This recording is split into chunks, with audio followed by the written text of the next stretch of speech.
జయ శుభకర వినాయక శ్రీకాణి భాగవర సిద్ధి వినాయక. నమస్కారం. ప్రేక్షకులందరికీ శుభోదయం. ఈనాటి శుభయోగం శీర్షికన ఆదివారం సందర్భంగా సూర్యభగవానుడి విభూతి స్వరూపమైనటువంటి అగ్నిదేవుడి ఆరాధనలో ఉన్నటువంటి రహస్యాలేంటో, అగ్నిని ఆరాధన చేస్తే ఎలాంటి సత్ఫలితాలు కలుగుతాయో పరిశీలిద్దాం. వేదములలో అగ్ని ఆరాధన గురించి విశేషమైనటువంటి ప్రాధాన్యతను చెప్పడం జరిగింది. సాక్షాత్తు శ్రీమన్నారాయణమూర్తిని కూడా సప్తజిహ్వాహ సప్తైధ అంటూ వేదం కీర్తించింది. అంటే శ్రీ మహావిష్ణువు అగ్నిదేవుడికి సంబంధించినటువంటి 7 నాలుకలను కలిగి ఉన్నాడని, ఆ రూపంలో ప్రకాశిస్తూ ఉంటాడని వేదం మనకు తెలియజేసింది. అగ్నిదేవుడికి ప్రధానంగా 7 నాలుకలు ఉంటాయి. సప్తజిహ్వుడు అనే పేరుతో అగ్నిదేవుడిని పిలుస్తారు. కాళి, కరాళి, మనోజవ, సురోహిత, సుధూమ్రవర్ణ, విస్ఫులింగిని, విశ్వరుచి అని అగ్నిదేవుడికి 7 రకాలైనటువంటి నాలుకలు ఉంటాయని వేదం మనకు తెలియజేసింది. అందుకే ఆయన్ని సప్తజిహ్వుడు అనే పేరుతో పిలుస్తారు. కాళి అంటే నలుపు రంగులో ఉన్నటువంటి అగ్నిదేవుడు అని అర్థం. కరాళి అంటే భయంకరమైనటువంటి రూపంలో ఉన్నటువంటి నాలుకకు సంకేతం. మనోజవ అంటే వాయువేగంతో సంచారం చేసేటటువంటి అగ్నిదేవుడు అని అర్థం. సులోహిత అంటే ఎర్రటి రంగులో ప్రకాశించేటటువంటి అగ్నితత్వానికి సంకేతం. సుధూమ్రవర్ణ అంటే పొగ రంగులో ఉన్నటువంటి అగ్నిదేవుడికి నమస్కారం అని అర్థం.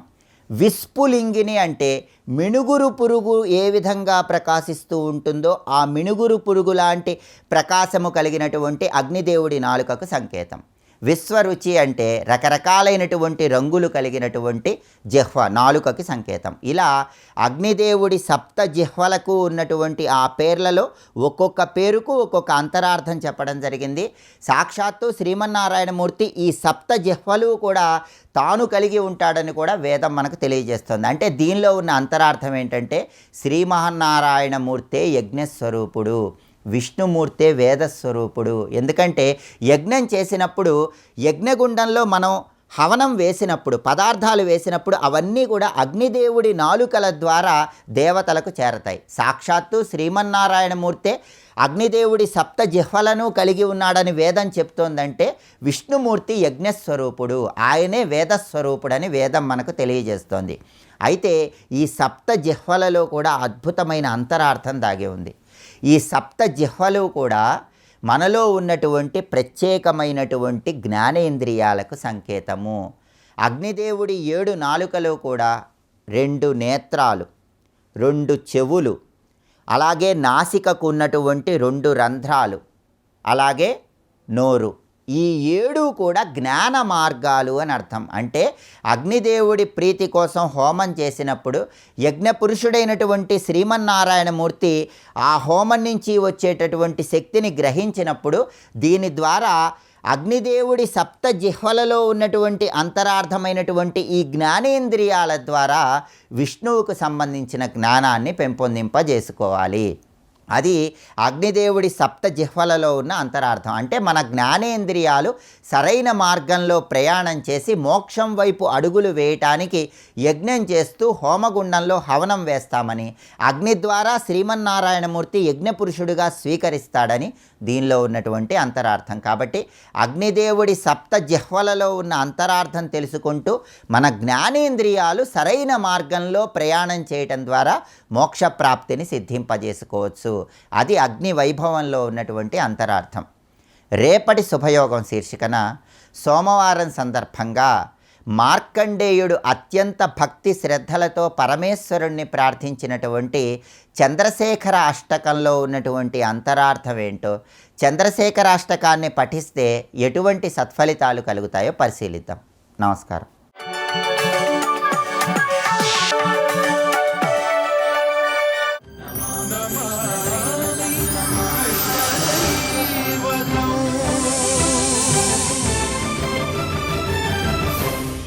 రాధాదేవిని ఉయ్యాల్లో వేసి వాళ్ళు చక్కగా సేవిస్తున్నారు. అయితే ఇక్కడ చెప్పనిది మరొక చోట చెప్పిన వృత్తాంతమే మళ్ళీ రాధాదేవి వృత్తాంతం ఇక్కడ తెచ్చుకొస్తున్నాం. రాధాదేవి జన్మించినది మొదలు కనులు తెరవలేదు. ఇక్కడ అది ఆశ్చర్యకరమైన అంశం ఇక్కడ. కనులు తెరవలేదు. ఏమిటయ్యా అందరూ బెంగపట్టుకుంది. కనులు తెరవాలి కదా. ముఖం చూస్తే కళగా ఉంది, శరీరం అంతా తేజస్సు ఉన్నది, అమ్మవారని తెలుస్తూనే ఉన్నది, కానీ కళ్ళు తెరవలేదు. ఏదో లోపం ఉండుంటుంది, కానీ బయటికి చెప్పలేదు. సరే, ఆవిడికి నామకరణాది ఉత్సవాలు చేస్తూ ఉన్నారు. ఈ సమయంలో అందరూ వస్తున్నారు చూడడానికి. మరి కృష్ణుడు పుట్టినప్పుడు వెళ్ళాడు కదా వృషభానుడు, మరి వాళ్ళు రావాలి కదా. ఆ ఇంటికి వీళ్ళు వస్తే వీళ్ళింటికి వాళ్ళు రావాలి. అందుకే ఈ సమయంలో అక్కడ బయలుదేరి వస్తున్నారు. ఎవరు? నందుడు, యశోదాదేవి. ఆ సమయంలో ఉయ్యాలలూగుతున్న రాధమ్మకి నమస్కారం చేసుకుంటూ శ్రీరాసరంగస్య వికాస చంద్రిక. ఆ పుట్టిన తల్లి ఎవరయ్యా అంటే శ్రీరాసరంగస్య వికాస చంద్రిక దీపావళిర్యా వృషభాను మందిరే గోలోక చూడామణి కంఠభూషణ ధ్యాత్వాపరాంతాం భువి పర్యటామ్యహం అంటున్న నారదుడు ఆ తల్లిని ధ్యానిస్తూ భూమి యందు సంచరించానయ్యా. సంచరించి ఉయ్యాల దగ్గరికి వచ్చి నారదుడు చేసిన స్తోత్రం మనకు బ్రహ్మవీర్త పురాణంలో కనబడుతుంది. అది ఆశ్చర్యకరమైన అంశం. ఇక్కడ ఆయన వచ్చేట ఋషులు దేవతలు అందరూ వచ్చి ఆ తల్లికి నమస్కారం చేసుకుంటున్నారు. ఎందుకంటే ఆ తల్లి దర్శనం అంత తేలిక కాదు. అయితే ఆవిడ కళ్ళు తెరవలేదు. అందరూ వచ్చారు చూడడానికి. నందరాజు వచ్చాడు, యశోదా సహితుడే. ఆ యశోదమ్మ ఎత్తుకుని వచ్చింది కృష్ణుడు. చాలా చిన్నపిల్లవాడండి అప్పటికైనా, చాలా చిన్నపిల్లవాడు. ఆ కృష్ణుడిని ఎత్తుకొచ్చింది. అయితే ఎవరికి చెప్పలేదు, కళ్ళు తెరవట్లేదని విషయం ఎవరికి చెప్పలేదు. వచ్చిన వాళ్ళతో నిద్రపోతుంది అనుకున్నారు. ముద్దులాడు వెళ్ళిపోతున్నారు. ఇలా వెళ్ళిపోతుంటే కృష్ణుడు మాత్రం వెనక్కి ఇలా తిరిగి వెళుతున్నవాడు చెయ్యి వేసేటండి రాధాదేవి. అప్పుడు ఆవిడ కళ్ళు తెరిచింది. అర్థమైంది, కృష్ణుడు కనబడితేనే కళ్ళు తెరుస్తాను ఆవిడ దీక్ష పట్టిందండి ఇక్కడ. కనుక ఎందుకు కళ్ళు తెరిచిందంటే కృష్ణుడిని చూడడం కోసం. అందుకే రాధాదేవి ఇంద్రియములు ఎప్పుడు జాగృతమవుతాయంటే పరమాత్మ కోసమే. అది తెలుసుకోండి. ఆ భావంలో ఉన్నది కృష్ణుడే తన అక్షిపథాన ఉండాలి. అందుకే వచ్చింది ఇక్కడికి, కృష్ణుడి కోసమే. కృష్ణుడిని చూసింది. ఆ విషయం కృష్ణుడికి రాధమ్మకి తెలుసు రహస్యం. మిగిలిన వాళ్ళు అమ్మయ్య కళ్ళు తెరిచింది నాలుగు అనుకున్నారంతే. ఎందుకంటే అందరికీ చెప్పాల్సిన అవసరం లేదు. వాళ్ళకి తెలిస్తే చాలు. ఈ కృష్ణుడు అంతే, ఎవరిని అనుగ్రహించాడో వాళ్ళకి తెలిస్తే చాలు. మొత్తానికి ఆ రాధాకృష్ణ విశేషం ఎంత అందంగా పురాణాంతరములు చెప్పబడింది మనం ఇక్కడ గ్రహించాం. ఇంత భాగ్యం పొందేరయ్యా వెనకటి తపస్సుల వల్ల అని చెప్తూ, అలాంటి వైభవం ఇక్కడ జరుగుతూ ఉంటే ఒకప్పుడు గర్గ భగవానుడు చక్కగా బయలుదేరి వచ్చాడు నందమందిరానికి. గర్గ భగవానుడు వచ్చాడు. ఊరకరారు మహాత్ములు తామై మా ఇండ్ల కడుకు వచ్చుటిలెల్లన్ కారణము సర్వశుభములకు నీరాక శుభము మాకు నిజము మహాత్మ అన్నట్లుగా గర్గ భగవానుడు వచ్చినటువంటి వైభవాన్ని ఇక్కడ వర్ణిస్తున్నాడు. అప్పుడు గర్గుడు రాగానే ఒక్కసారి లేచి నిలబడి నమస్కారం చేస్తున్నాడు మహానుభావుడైన నందుడు. ఆ నమస్కరించినటువంటి తీరు చాలా విశేషం. ఇక్కడ గర్గ మహర్షి యొక్క వర్ణన కూడా కనబడుతుంది ఇక్కడ. అది ఏ విధంగా ఉన్నదంటే తేజస్వరూపుడే వచ్చాడు ఆయన. ఆ తేజస్వరూపము రమ్యముగా భాషిస్తూ ఉన్నది. పైగా కాంతిమంతమైన రూపంతో ఉన్నాడు. ఒక చేతిలో పుస్తకము, ఒక చేతిలో మాలా పట్టుకుని వస్తున్నాడు ఆ స్వరూపము. అలాంటి స్వామి యొక్క దివ్యమంగళ విగ్రహాన్ని చూసిన వాడి ఉత్థాప్య గర్గో నందేన అక్కడికి వచ్చి ఆ స్వరూపాన్ని నమస్కరించాడు. పైగా ఆ స్వరూప వర్ణన ఇంతవరకు గర్గ మహర్షి ధ్యానం మనకు రాలేదు కనుక ఇది చాలా బాగుంది కనుక ఈ ధ్యానాన్ని ఒక్కసారి మనం చూస్తున్నాం. ఆ స్వరూపం యొక్క వర్ణనలోనే స్వామి కాంతిమంతమైన దేహంతో చేతిలో జపయోగ్యమైనటువంటి మాల అదేవిధంగా పుస్తకము ధరించి మహాతేజస్వరూపుడి ఆకాశ మార్గం నుంచి గర్గుడు విచ్చేశాడు. ఏకదా శిష్య సహితో గర్గాచార్యో మహాముని శౌరిణా నోదిత సాక్షాదాయయౌ నందమందిరం శౌరిణ సూరసేనుని పుత్రుడైన వసుదేవుని చేత పంపబడిన వాడై వచ్చాడు. ఎందుకంటే మా పిల్లాడికి సంస్కారం చేయాలయ్యా, నామకరణ సంస్కారాన్ని పంపించాడు ఆయన. అదేమీ చెప్పలేదు కానీ ఈయన వచ్చాడు. వచ్చిన వెంటనే నంద సంపూజ్య విధివత్ పాద్యాజ్యైర్మునిసత్తమం తత ప్రదక్షిణీకృత్యా సాష్టాంగం ప్రణనామః. వచ్చినటువంటి గర్గమునికి ప్రదక్షిణ చేసి సాష్టాంగ నమస్కారం చేశాడు నందరాజు. చేసి అంటున్నాడు, అజ్జన పితరో దేవాః సంతుష్ట అగ్నయశ్చనః పవిత్రం మందిరం జాతం విష్మచ్చరణ రేణుభిః. ఇవాళ మా పితృదేవతలు తరించారు, మేము ఆరాధించే అగ్నులు పవిత్రములైపోయి సంతోషించేయి, మా మందిరం పవిత్రమైంది నీ పాదస్పర్శ చేత అంటూ మత్పుత్ర నామకరణం కురు ద్విజ మహాముని. నా పుత్రుడికి నువ్వు నామకరణం చేయాలయ్యా అన్నాడు. అందుకే పంపించాడు వసుదేవుడు. ఆ మాటే కోరుకున్నాడు ఈయన. అసలు పేరు పెట్టించుకోవాలనుకున్నాడు పిల్లవాడు. అందుకే బుద్ధులు వాళ్ళిద్దరికీ పుట్టాయి. అదే పుణ్యైస్తీర్థైశ్చ దుష్ప్రాప్యం భవదాగమనం ప్రభో, నువ్వు రావడమే చాలు. ఎందుకంటే పుణ్యతీర్థములు ఎన్నో సేవిస్తే కానీ నీలాంటి వారి యొక్క దర్శనం లభించదు. అంటే తే పుత్ర నామకరణం కరిష్యామన సంశయ, తప్పకుండా చేస్తాను కానీ ఏరువాళ్ళు అన్నాడు. ఇక్కడ ఆడుకుంటున్నారు. ఇక్కడ వెంటనే అన్ని మర్చిపోయాడు గర్గమహాముని. తిన్నగా వెళ్ళి వెడుతూ ఉంటే ఈయన అప్పటికి పాదాల మీద పడి ఉన్నాడు. ఈయన లేపి నీ పిల్లడు ఎక్కడున్నాడు పదా అన్నాడు. చూపించారు. పిల్లల్ని తీసుకుని ఇతను చెయ్యి పట్టుకుని ఏకాంతంలోకి వెళ్ళిపోయాడు. ఇక్కడ నీ పిల్లలకి ఏకాంతంలో నామకరణం చేయాలి అన్నాడు. ఇక్కడ ఈ మాటని నారాయణ భట్టాత్రి నామ రహస్య విభో అన్నాడు. ఇక్కడ రహస్యంగా నామం పెట్టాడయ్యా, నామకరణం చేసి. రహస్యంగా అంటే అర్థం కొంత కంసభయం ఉంది గనక రహస్యంగా తీసుకెళ్ళి పెట్టాడని చాలామంది చెప్పారు. రహస్యంగా చేశారు అంటే కృష్ణ నామమే రహస్యనామం అని అర్థం దానికి. ఇక్కడ రహస్యనామం ఏంటో మనం చాలా మార్లు రహస్యం లేకుండా చెప్పుకుంటాం. అంటే ఏ పేరుకు నిఘంటుపరమైన అర్థం కాకుండా దివ్య అర్థములు దాగి ఉంటాయో అది రహస్యనామము అని. మంత్రశాస్త్రం ఇచ్చే అర్థాలు వేరు. ఎంత ఉపోద్ఘాతం ఎందుకంటే ఇప్పుడు తర్వాత నామానికి అంత అర్థం చెప్పబోతున్నాడు. పండితులు అంగీకరించని అర్థాలు చెప్తాడే. అంటే గర్గుడు పండితుడిగాడా అంటే భగవన్నామం భాష కంటే ముందు ఉంది, ఇది తెలుసుకోవాలి. ఇక్కడ భాష కంటే ముందు పుట్టింది వేదం, వ్యాకరణాల కంటే ముందు ఉన్నది భగవంతుడు, భగవన్నామం. దాన్ని వ్యాకరణం ద్వారా సాధించే ప్రయత్నం చేస్తాం. సాధించినప్పుడు వ్యాకరణానికి అనుగుణంగా ఉంటుంది, కానీ దాని వ్యాకరణానికి అతీతమైన అర్థాలు ఉంటాయి. అందుకే పురాణాల్లో భగవన్నామాలకు అర్థం చెప్పినప్పుడు వ్యాకరణం అంగీకరించలేని అర్థాలు కనబడతాయి.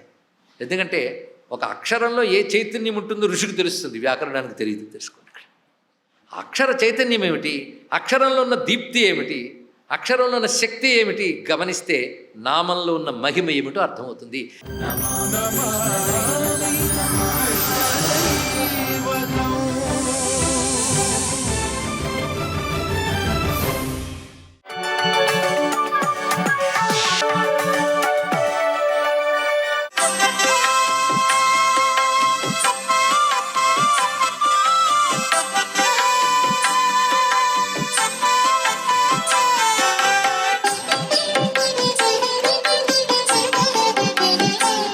ఓం నమో నారాయణాయ, ఓం నమ శివాయ, శ్రీమాత్రే నమ.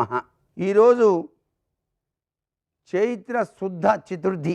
స్థితిపతి నిధిపతి అయినటువంటి పరమేశ్వర పుత్రుడు ఆ గణేశుని గనక పూజ చేస్తే సకల కార్యాల్లో ఉండేటువంటి విఘ్నాలన్నీ కూడాను తొలగిపోతాయి అంటోంది శాస్త్రం.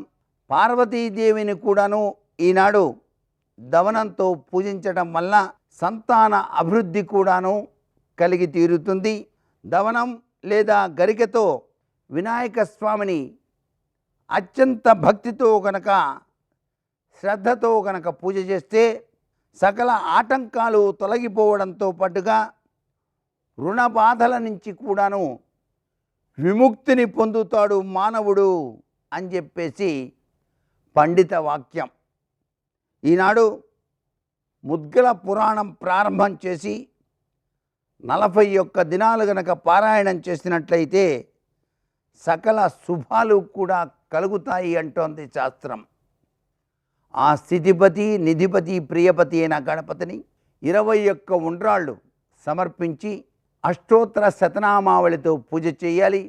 గరికతో కానీ దవనంతో కానీ పూజించాలి అనే విషయాన్ని గుర్తెరుగుతూ సకలాభీష్ట సిద్ధిని ప్రతి ఒక్కరూ కూడా పొందాలి అని చెప్పేసి మనకు శాస్త్రంలో చెప్పిన ఈ విధి విధానాన్ని ఆచరించి తరిద్దామా మరి. సర్వే జనా సుఖినో భవంతు.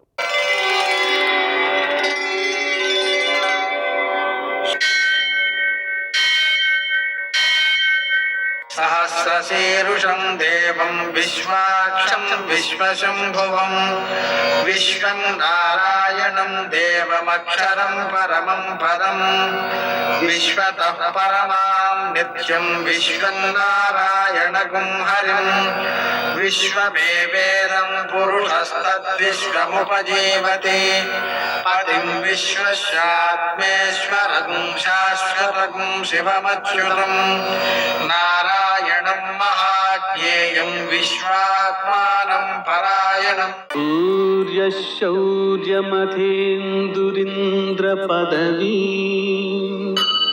सन्मङ्गलं मङ्गलम् यः कर्ता जगतां भर्ता संहर्ता महसां नथि ప్రణమామి తమాదిత్యం బహిరంతస్తమోపహం. నేటి కాలమాన విశేషాలను గమనిద్దాం. స్వస్తిశ్రీ చాంద్రమాన పరాభవనామ సంవత్సరం ఉత్తరాయణం వసంత ఋతువు చైత్రమాసం శుక్లపక్షం ఆదివారం. సూర్యోదయం 6 గంటల 7 నిమిషాలకు, సూర్యాస్తమయం 6 గంటల 13 నిమిషాలకు. తిథి చవితి రాత్రి 9 గంటల 17 నిమిషాల వరకు. నక్షత్రం భరణి రాత్రి 10 గంటల 43 నిమిషాల వరకు. వర్జం ఉదయం 9 గంటల 28 నిమిషాల నుంచి 10 గంటల 56 నిమిషాల వరకు. దుర్ముహూర్తం సాయంకాలం 4 గంటల 36 నిమిషాల నుంచి 5 గంటల 24 నిమిషాల వరకు. అమృతకాలం సాయంకాలం 6 గంటల 18 నిమిషాల నుంచి 7 గంటల 46 నిమిషాల వరకు.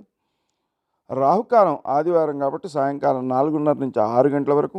అష్టకవర్గరీత్యా శుభప్రదమైన సమయం ఉదయం 11 గంటలకి. నేటి విశేషం ఆదివారం, నవరాత్రులలో 4వ శుభ దివసం. ఆదివారం సందర్భంగా మనం స్వామివారిని పూజించుకోవాలి. సూర్యనారాయణమూర్తిని, ఆయనని మనం మధ్యాహ్న సమయంలో పూజించడం, పాయసం నివేదన చేయడం, ప్రసాదం స్వీకరించడం, నూనె పదార్థాలు తినకపోవడం ఇవి ఆరోగ్యాన్ని పెంపొందించే లక్షణాలు. అలాగే సూర్య నమస్కారాలు ఉదయకాలంలో చేయడం చాలా చాలా మంచిది. ఒక పూటే భోజనం చేయాలి ఈరోజు. అలాగనే గణపతికి ఈ రోజున మనం ధవలంతో పూజ చేస్తే చాలా చాలా మంచిది. విఘ్నాలు తొలగుతాయి. అలాగనే ఆరోగ్యం సమకూడుతుంది. నేటి ఆణిముత్యాలు.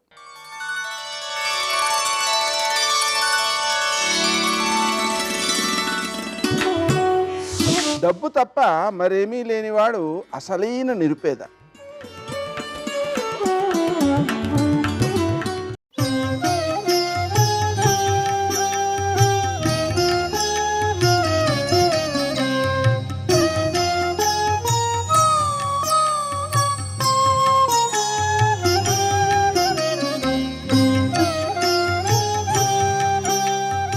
దేవీ శృతిం భగవతీం ప్రథమే పుమాంసః తత్సద్గనౌఘమణికోశ గృహం గృణంతి తద్వారపాటనపటూని చ ఇతిహాస సంతర్కణ స్మృతిపురాణి పురస్సరాణి అంటారు పరాశర భట్టలు శ్రీగుణరత్న కోశం. అమ్మవారిని దర్శనం చేయడం మన చేతిలో ఉండదు. అమ్మవారు దర్శనం ఇవ్వడం ఆవిడ చేతిలో ఉంటుంది. నేను ఎక్కడున్నానో మీకు తెలియచ్చు. నేను ఎక్కడున్నానో మీకు తెలిస్తే నా దర్శనం అవుతుందా? అవదు. ఒకవేళ మీరు నేనున్న చోటికి వచ్చిన ఆయన ఎవరిని కలవాలంటున్నారండి ఇవాళ అన్నారనుకోండి, మీరు నన్ను చూడడం సంభవమా? నేనున్న చోటు తెలియచ్చు, నన్ను చూడడం సంభవం కాదు. అదే నేను మీతో మాట్లాడాలనుకున్నాను అనుకోండి, పక్కకి పిలిచి అయ్యా రేపు ఫలానా చోటు ఉన్నాను, రేపు మీరు ఒక్కసారి రాగలరేమిటి అన్నాను అనుకోండి, ఇప్పుడు అవతల వారు నన్ను చూడడం తేలిక. భగవంతుడి విషయంలో ఆయన ఎక్కడుంటాడో వేదాలు పురాణాలు ఉపనిషత్తులు చదివి తెలుసుకుంటే ఆయన దర్శనం అయిపోతుందా? ఆయన అనుగ్రహిస్తే అవుతుంది. ఈశ్వరుడు మనకి దక్కడానికి మనం దక్కించుకుంటా ఉండడానికి అంత తేడా ఉంటుంది. కాబట్టి ఇప్పుడు ఆయన వాళ్ళకి దక్కుతున్నాడు. అందుకని వాళ్ళు ఆర్తి చెందారు, తాను దక్కాలి. ఒక్కసారి శరీరాన్ని పెంచాడు. ఈశ్వరుడికి ఏది పెద్ద విశేషం కనుక ఎప్పుడైతే శరీరాన్ని పెంచేస్తున్నాడో ఆ కట్లు పటపట పటపట నలిగిపోయి శరీరం అంతా ఖేదాన్ని పొందింది. ఒక్కసారి పెద్ద శరీరాన్ని పెంచి మళ్ళీ చిన్నవాడై కట్లలోంచి పైకొచ్చాడు. పైకొచ్చి ఆ తోక పట్టుకుని ఎగిరి కాళీని మీదకి ఎక్కాడు. ఎక్కి ఒక్కొక్క పడగ మీద ఒక్కొక్క కాలేసి తొక్కుతుంటే ఇంకొక పడగ పైకెత్తుతున్నాడు. ఇది ఒక చమత్కారం. ఈ నృత్యము అనేటటువంటిది సనాతన ధర్మంలో అందరు దేవతలు చేస్తుంటారు. దీనికి అసలు ఆది గురువు నటరాజస్వామిగా పరమశివుడు, ఆయన ఎప్పుడూ తాండవం చేస్తాడు. కృష్ణ భగవానుడు కాళీయుని పడగల మీద చేశాడు. అమ్మవారు లాస్యము అని పరమశివుడితో కలిసి చేస్తూ ఉంటుంది. చిదంబరంలో ఇప్పటికీ చిత్సభ అని ఉంటుంది. ఆ చిత్సభలో ఆయనతో కలిసి తాండవం చేసింది ఆవిడ. దేవతలందరూ కూడా చేస్తూ ఉంటారు. కాబట్టే ఈ రాజోపచారాల్లో ఒకటిగా వెళ్ళింది నాట్యం. నాట్యానికి ఒక లక్షణం ఉంటుంది. అది ఎందుకు ఇస్తారంటే రాజోపచారాల్లో పూజ చేసేటప్పుడు బిగువు ఉంటుంది. బిగువు దేనికంటే మనస్సుకు ఉంటుంది బిగువు. నేను హస్తయోహో అర్ఘ్యం సమర్పయామి అన్నాను అనుకోండి, నా మనసు ఎటు వెళ్ళకూడదు, దాన్ని జాగ్రత్తగా పట్టుకు నించోపెట్టాలి.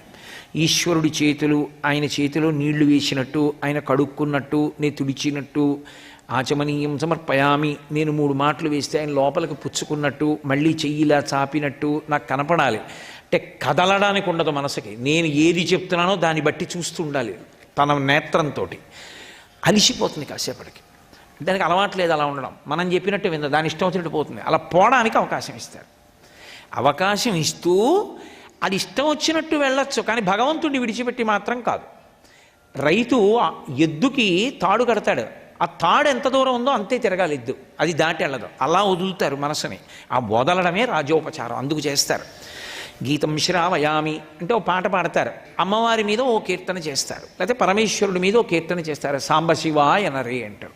ఇప్పుడు ఆ కీర్తన వింటూ మనసు రంజిల్లుతూ సంతోషంగా ఉంటుంది, అంటే కాస్త కదలడానికి అవకాశం ఇస్తారు.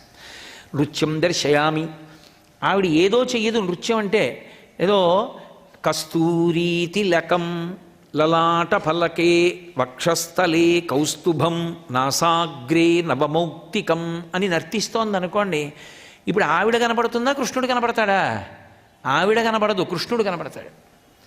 అంటే ఆమె నర్తిస్తుండగా మనసు కాస్త ప్రశాంతంగా కదులుతూ చూస్తుంది, కానీ భగవద్ దర్శనమే అవుతుంది. కాస్త మనసు కదలడానికి అవకాశం ఇవ్వడానికి ఈశ్వరుడికి రాజోపచారం తీసుకొస్తారు. అసలు పూజా విధానంలో ఉండేటటువంటి గమ్మత్తు అదంతా. కాబట్టి ఇప్పుడు భగవంతుడు ఒక్కసారి ఆ కాళీయుని పడగల మీదకి ఎక్కి నృత్యం మొదలుపెట్టాడు, అది హృజ్యమైంది. నృత్యం అని ఒకటి ఉందనుకోండి, ఒక్క నృత్యమే చేస్తున్నారు అనుకోండి, ఓ పక్క వాయిద్యాలు లేవు, ఓ నటువాంగం లేదు, ఓ కీర్తన లేదు, ఏమీ లేదు, అది ఎలా ఉంటుంది చూడ్డానికి? చాలా పేలవంగా ఉంటుంది అప్పుడు. అందుకే అది నృత్యం అయితే పాట పాడేవాడు ఉండాలి, మధ్యలో వాయించేవాడు ఉండాలి, వేణువు వాయించేవాడు ఉండాలి. ఇవన్నీ ఏవి అక్కడప్పటికప్పుడు? అది ఆ చూడగలిగిన కన్ను మనకి ఇచ్చారు కవులు, వాళ్ళు అలా చూశారు. కాబట్టి యమునా వీచి మృదంగ వజ్జములు మ్రోయం తీరగోపౌఘర్ష మనోజ్ఞధ్వనితంబు గేయముగ జించత్కాళి తవ్యాళి రంగ తరంగ తలంబునన్ పటుకతిన్ గంజాక్షు నిర్మర్తనాక్షము హృజ్యద్భుత భీమమై పరగ దివ్యశ్రేణి చూచెన్ దివిన్. కాబట్టి ఇప్పుడు ఆయన నృత్యం చేస్తే మామూలు వాళ్ళు చూస్తారేంటి, దేవతలందరూ కూడా వచ్చి చేరాలి. ఇప్పుడు ఎంతమందిటి దానికి ప్రేక్షకులు? అదృష్టం ఏమిటంటే గోపాల బాలురు మొదటి వరుసలో యమున ఒడ్డు నిలబడి చూస్తున్నారు, మిగిలిన వాళ్ళు బాల్కనీస్లో దూరంగా ఉన్నారు, దేవతలందరూ ఆకాశంలో నిలబడి చూస్తున్నారు. యమునా వీచి మృదంగవజ్జములు మ్రోయన్, యమునా నది యొక్క తరంగములు కదులుతుంటే మృదంగాలు వాయిస్తున్నట్లుగా ఉందిట. ఆ ఒడ్డున ఉన్నటువంటి గోపాల బాలురందరూ సంతోషంతో హాయ్ హోయ్ అని అరుస్తున్నారు. కృష్ణుడు ఒక్కొక్క పడగ మీద తొక్కేస్తుంటే వాళ్ళందరి యొక్క సంతోషంతో కూడినటువంటి అరుపులు పాట పాడుతున్నట్లుగా ఉందట. మనోజ్ఞధ్వనితంబు గేయముగా జించత్కాళి తవ్యాళి రంగ తరంగ తలంబునన్, కాళీని యొక్క పడగలే ఆయనకి రంగస్థలం అయ్యాయి. పటుగతిన్ కంజాక్షు నిర్మర్ద నాట్యము హృజ్యాద్భుత భీమమై పరగా, అద్భుతమైనటువంటి నృత్యం మామూలు రంగస్థలం మీద ఎవడైనా చేస్తాడు, కానీ ఆయన చేసినటువంటి నృత్యం మామూలు నృత్యం కాదు, పాము పడగల మీద చేస్తున్నాడు. రంగస్థలం కుంగుతూ పైకి లేస్తోంది అనుకోండి, నృత్యం చేయడం అంత తేలికేం కాదు. పడగలు కిందకి వెళ్ళిపోతున్నాయి తొక్కుతున్నప్పుడు, ఒక పడగ కిందకి వెళ్ళిపోతుంది, మళ్ళీ ఇంకో పడగ మీదకి ఎక్కుతూ ఉండాలి. ఇది ఏదో ఎగబాకుతున్నట్టు కిందకి దూకుతున్నట్టు ఉండకూడదు. రంగస్థలం కుంగి పైకెళుతున్నా కూడా ఆ నృత్యం అంత అందంగా ఉండాలి. ఆ వెనకనున్న తోక చేత్తో పట్టుకుని ఆయన పాదములను అంత అందంగా పడగల మీద వేసి తొక్కుతూ లేస్తూ ఎగురుతూ అంత అద్భుతమైనటువంటి నృత్యం చేస్తున్నాడు.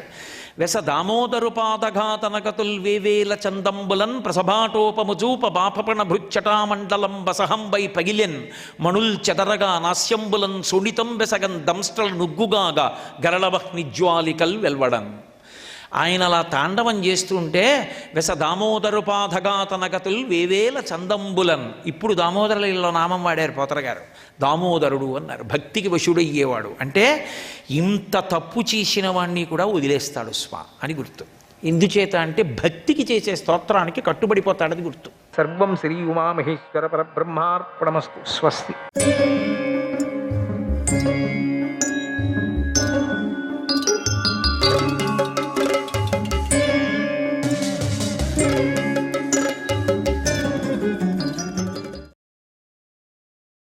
అక్కడికి వచ్చినటువంటి రాజులు పూర్వం వాళ్ళందరూ గాఢమిత్రులే. అయినా ఆ సమయంలో మాత్రం బద్ధశత్రువులే ఒకరినొకరు తిట్టుకుంటున్నారు. నీ నీ నీ మూతి నీ మూతి నీ మూతి నీ మూతి నీ మూతి అంటే నీ మూతి, నీ మీసమే నా మీసమే బాగుంది చూడు, నీ ఆయుధమే నా ఆయుధం తిట్టుకుంటున్నారు. వీళ్ళంతా మిత్రులే, అంతా మధ్యలో కొట్టుకుంటున్నారు. ఎవరు ఏదో మాట్లాడుకుంటున్నారంటే తిట్టుకోవటం ఒకరికొకరు. ఇక ఒకరికొకరు తిట్టుకోవటమే కాక మధ్యలో ఉండేది ఒక్కొక్క రత్నాన్ని తీసి విసిరేయటం, వాడి మీద వీడు వీడి మీద వీడు, కీచులాటలు. అంతలో అక్కడికి విమానాలు ఎక్కి రుద్రులు, ఆదిత్యులు, వసువులు, అశ్వినీ దేవతలు, సాధ్యులు, మరుత్తులు, యముడు, కుబేరుడు మొదలైన దేవతలు కూడా వచ్చారు. పైన నిల్చున్నారు అందరూ కూడా. వారు తమ తమ విమానాల్లో అక్కడక్కడే ఉన్నారు. కిందికి దిగటానికి లేదు ఇక్కడ. అక్కడ సరి అయినటువంటి హెలిప్యాడ్ చేయలేదు వాళ్ళు, అది అనుకోలేదు. పైన అంతా చూస్తున్నారు అంతా నిల్చొని. అంతేకాకుండా ఈ ఒక సైడు దైత్యులు, సుపర్ణులు, ఉరగులు, దేవర్షులు, గుహ్యకులు, చారణులు, విశ్వావసు, నారదుడు, పర్వతుడు, అప్సరతులతో కలిసి గంధర్వులు అక్కడికి వాళ్ళు కూడా వచ్చి చూస్తున్నారు. బలరాముడు, వృష్టివీరులు, అందకవీరులు, యదువీరులు అంతా శ్రీకృష్ణుడి ఆజ్ఞ మేరకు నిశ్శబ్దంగా వాళ్ళు గంభీరంగా ఉన్నారు. కృష్ణుడు యొక్క గ్రూప్ అంతా ఒకటి చెప్పాం కదా, వాళ్ళు చూడటానికి వచ్చారు.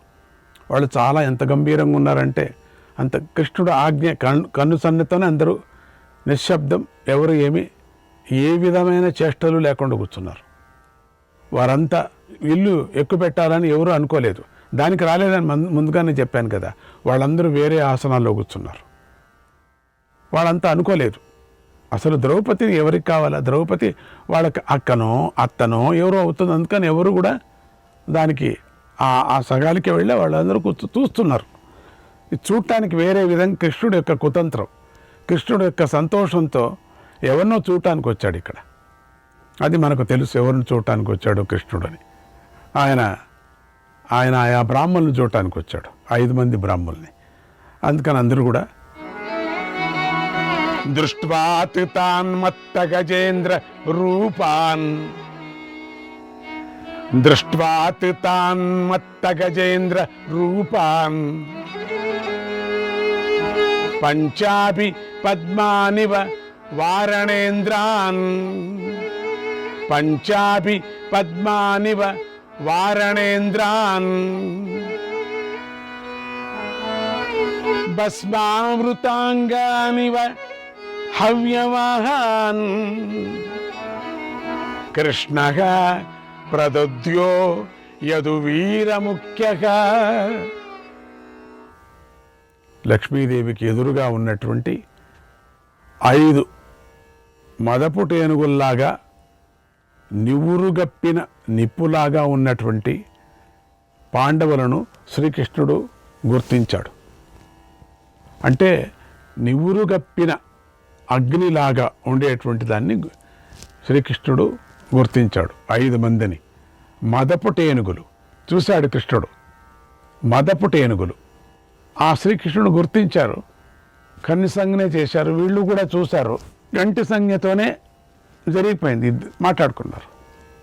అన్నగారైనటువంటి బలరాముడితో, అనా అటు చూడు, అదిగో ధర్మరాజు, అదిగో భీముడు, అదిగో అర్జునుడు, నకుల సహదేవులు అని మెల్లగా చెప్పాడు.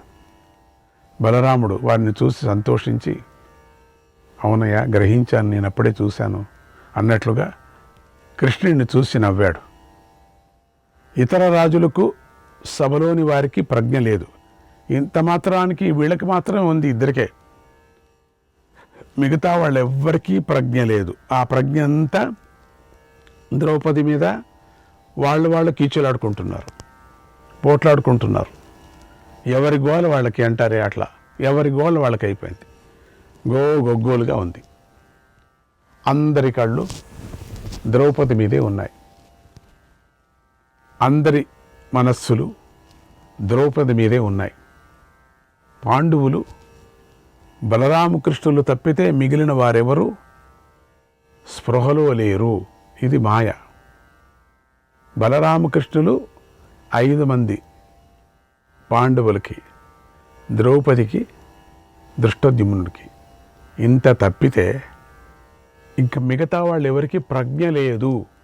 మరి కొత్తగా చేరినటువంటి ఈ 5 మంది బ్రాహ్మణులు ఎక్కడి నుంచి వచ్చారని ఒకడు అడిగితే, మా ఏరియా వాళ్ళే అనుకున్నా, వాళ్ళ కుంభారి ఇంట్లో బాడిగ్గా ఉన్నారు వీళ్ళు. ఓ అక్కడ ఉన్నారు, ఆ కుంభారి ఇంట్లో రెండో పోర్షన్ ఉంది కదా దాంట్లో ఉన్నారు. ఓ అక్కడ ఉన్నారా వీళ్ళు, సరే సరే. ఏ ఊరు నుంచి వచ్చారు? ఏమో అందరికీ వేదాలు వచ్చు, అందరూ బాగా మంత్రాలు బాగా వచ్చు, మా ఏరియాలో తిరుగుతుంటారు, భిక్ష కూడా వస్తుంటారు, మధుకర భిక్ష కూడా చేస్తుంటారు. ఓహో అట్లనా, బాగున్నారు, తేజస్సుగా ఉన్నారు, చూస్తే బాగుండు. ఎందుకు మా పోర్షన్ ఖాళీ ఉంది కదా, మా ఇంటికి పంపించచ్చు కదా. నేను అట్లంతా తీసుకోను, నేను ప్రెసిడెంట్, ఎవరెవరినో అడ్రస్ లేని వాళ్ళంతా తీసుకోను అని వీళ్ళ తాపత్రయం పడుతున్నారు ఇక్కడ బ్రాహ్మణులంతా. ఎంతసేపు పడుతుందో అని ఒకడు, ఎవరి గోల వాళ్ళకి, ఏం జరుగుతుందో కూడా ఎవరికి వారికి తెలియదు. అంత మైకంలో ఉండిపోయారు. ఎందుకంటే కొంతమంది తాగారు, కొంతమంది ద్రౌపది మీద మోసపడ్డారు, కొంతమంది వాళ్ళ యొక్క ద్రౌపది చూసి ఆనందపడుతుందేమో అని చూసి చాలా కష్టపడ్డారు. చూడలేదు ఆవిడ, కళ్ళు పెద్దవి చేసుకొని ద్రౌపదినే చూస్తున్నారు కొంతమంది. కానీ ఎవరూ కూడా బలరామకృష్ణులు కానీ పాండవులను కానీ ఎవరూ చూడటం లేదు. మాయ అంత, వాళ్ళ తాపత్రయంలో వాళ్ళు పడిపోయారు. పంచపాండవులు కూడా పాంచాలిని చూసి మన్మథ బాణాలకు వశమైపోయారు వాళ్ళు కూడా. అప్పుడు ఆకాశంలో దేవర్షులు, గంధర్వులు, సుపర్ణులు, నాగులు, అసురులు, సిద్ధులు అందరూ ప్రత్యక్షమయ్యారు. ఇంకా చాలా చాలా వస్తున్నారు. అన్ని వైపులా సుగంధం వ్యాపించింది. ఆ ప్రదేశంలో పూలవాన కురిసింది. దుందుబి ధ్వనులతో ఆకాశం నిండిపోయింది. విమానాల రద్దీ ఎక్కువైపోయింది. పైన ఆకాశం ఇరుకుగా అయిపోయిందా అన్నట్లుగా అనిపించింది. వేణు, వీణ, పణవనాదాలు మిన్నుముట్టాయి. కర్ణుడు, దుర్యోధనుడు, శాల్వుడు, శల్యుడు, అశ్వత్థామ, క్రాతుడు, సునీతుడు, వక్రుడు, కళింగరాజు, వంగరాజు, పాండ్యరాజు, పౌండ్రదేశాధిపతి, విదేహరాజు, యవన దేశాధిపతి, ఇంకా చాలామంది రాజకుమారులు ద్రౌపది కోసం అందరూ కూడా బలపరాక్రమాలను ప్రదర్శించడానికి సిద్ధమయ్యారు. వాళ్ళందరూ కూడా ఎక్కువ పెట్టడానికి సిద్ధంగా ఉన్నారు. ఒకరి వెనకాల ఒకరు. ముందుగా ఇతర రాజులు తమ బలాన్ని ప్రదర్శించారు. కానీ దృఢమైన ఆ ధనస్సును వారు ఎక్కువ పెట్టలేకపోయారు. దగ్గరికి వెళ్ళి అసలు దాన్ని ఎత్తటానికే కాలేదు.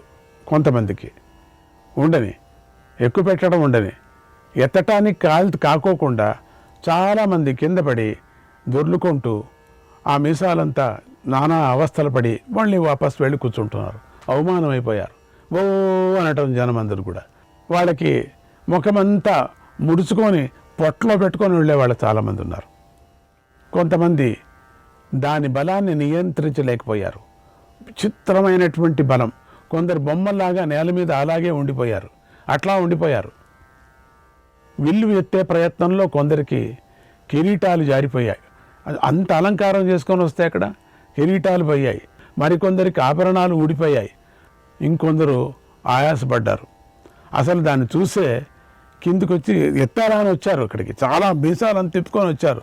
వచ్చి చూసి మనం ఎందుకు వచ్చాము ఇక్కడ, ఊరికే భోజనశాలకు వెళ్ళింటే బాగుండని ఆయాసపడి అక్కడ కూర్చొని తల మీద చేయి పెట్టుకున్నారట. కొందరు కింద పడి అమ్మ అని ఆయాసం అక్కడే తీర్చుకున్నారట. ఇలా దృఢమైనటువంటి ఆ వింటి బలం ముందు వారి బలాలు ఏవీ కూడా పనికి రాకుండా పోయాయి.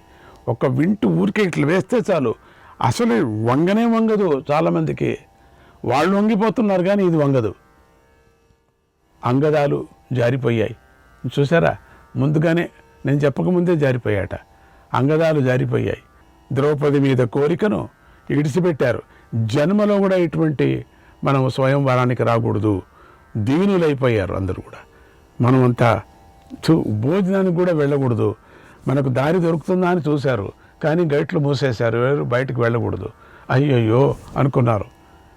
జారిపోతున్నటువంటి ఆభరణాలు ఒకడు ఏరుకుంటున్నారు. నాది నా వస్త్రం, నా ఆభరణం ఎక్కడ, నా ఆభరణం ఎక్కడ. పై వస్త్రాలను పట్టించుకోలేదు కూడా.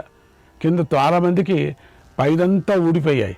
పైదంతా ఊడిపోయి మొత్తం అంతా కింద పడిపోయి ఒక చెడ్డీ, ఆ చెడ్డీ కూడా ఏలాడుతూ చెడ్డీ పరిగెత్తిపోయారట.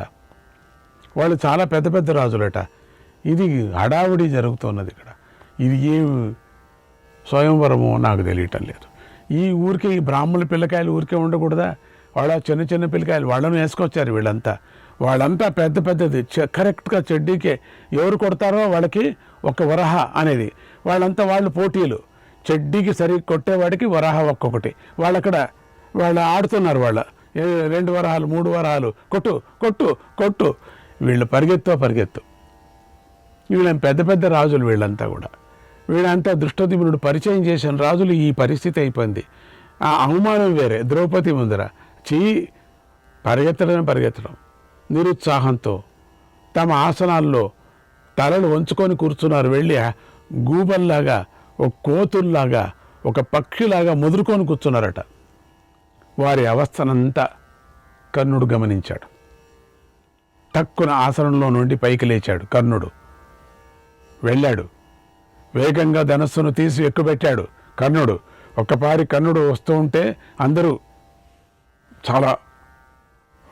చాలా అట్లా కర్ణుడి మీదే పోయాయి. నిశ్శబ్దమైపోయింది.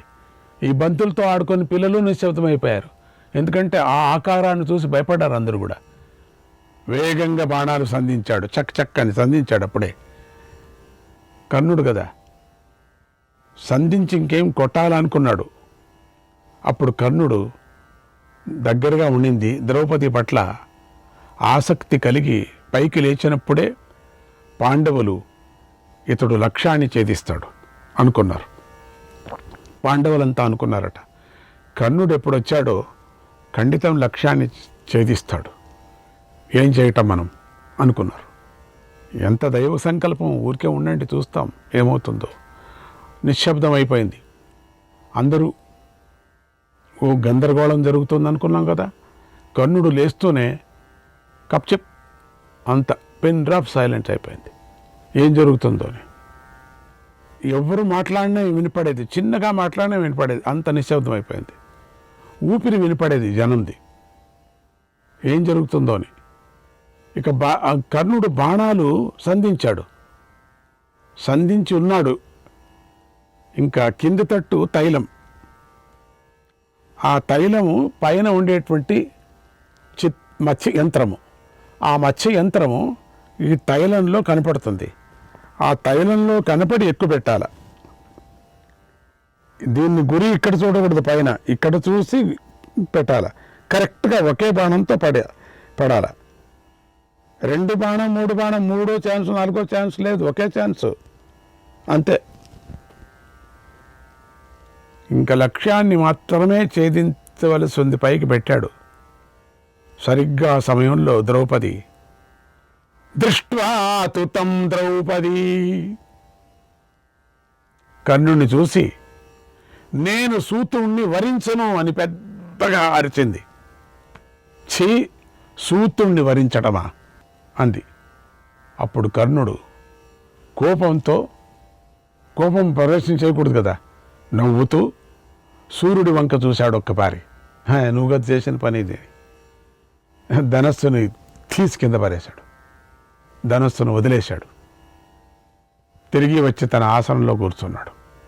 హమ్మయ్య అనుకున్నారు ఈ పంచపాండవులు. వీళ్ళందరూ జనమంతా చూస్తున్నారు. ఓ సూతపుత్రుడు. అంతవరకు తెలీదు. ఏదో కర్ణుడు మహారాజు అనుకున్నారు. సూతపుత్రుడు. రాజు అయినప్పటికీ సూతపుత్రుడే కదా, రాజు అయ్యాడు కదా, అయినప్పటికీ సూతపుత్రుడే.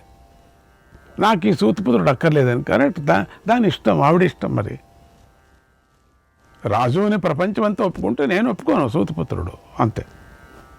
తర్వాత శిశుపాలుడు లేచాడు. దుగుతూ ఉండేవాళ్ళని ఒక్కపారి ఇట్లా అన్నాడు, చాలరా దువ్వద్దండ్రా, లేండ్రా నేను వెళ్ళాలని. శిశుపాలుడు వస్తుంటే వాళ్ళు మళ్ళీ కాసేపు పిన్ డ్రాప్ సైలెంట్ అయిపోయింది. ధనస్సు వద్దకు వచ్చాడు. వస్తూనే చాలా టీవీగా వచ్చాడు. ధనస్సు ఎత్తటానికి ప్రయత్నించాడు. ఎత్తాడు, చూశాడు, అన్నాడు, అహం అన్నాడు, ఇహి అన్నాడు, అమ్మో అన్నాడు, అన్నాడు, విస్సో అన్నాడు, పిస్సో అన్నాడు. కానీ ఎత్తలేక మోకాళ్ళ మీద కూలబడిపోయాడు, ఎత్తలేకపోయాడు.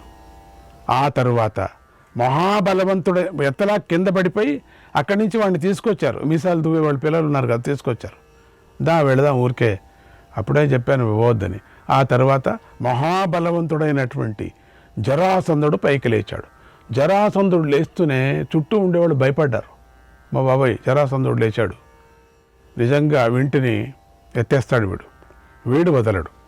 వింటినే కాదు, పైన కట్టిన యంత్రమే కాదు, అసలు అక్కడదంతా ఏదేదో చేసి గందరగోళం చేసి పడేస్తాడు వీడు ఖండితంగా అనుకొని వింటిని ఎత్తటానికి ప్రయత్నించాడు.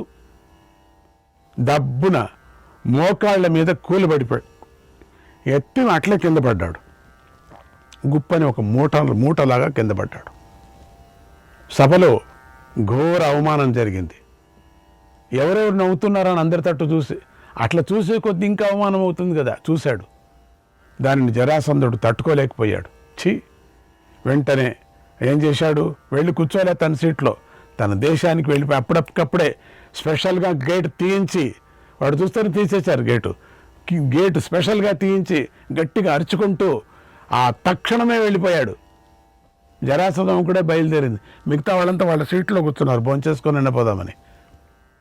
ఈ గాయాలు పడ్డాయి కదా, కొంచెం బాగు చేసుకొని దానికి మందులు గిందులు వేసుకొని వెళదామని కూర్చున్నారు. వీడు మాత్రం జరాసంధుడు తట్టుకోలేక స్పెషల్ గేటు తీయించి తక్షణమే తన గుర్రంలో పటపట వెళ్ళిపోయాడు. తర్వాత బలవంతుడైనటువంటి మాద్రరాజు అయిన శల్యుడు ప్రయత్నించాడు. అతడికి అదే గతి పట్టింది. శల్యుడు కూడా కింద పడ్డాడు. అందరూ చూస్తూ ఉండగా శల్యుడు కూడా మోకాళ్ళ మీద కూలబడిపోయాడు. ఎత్తడానికి అయ్యలేదు అది. ఇక రారాజు అభిమానవంతుడు శ్రీకృష్ణాయ పరమాత్మనే నమః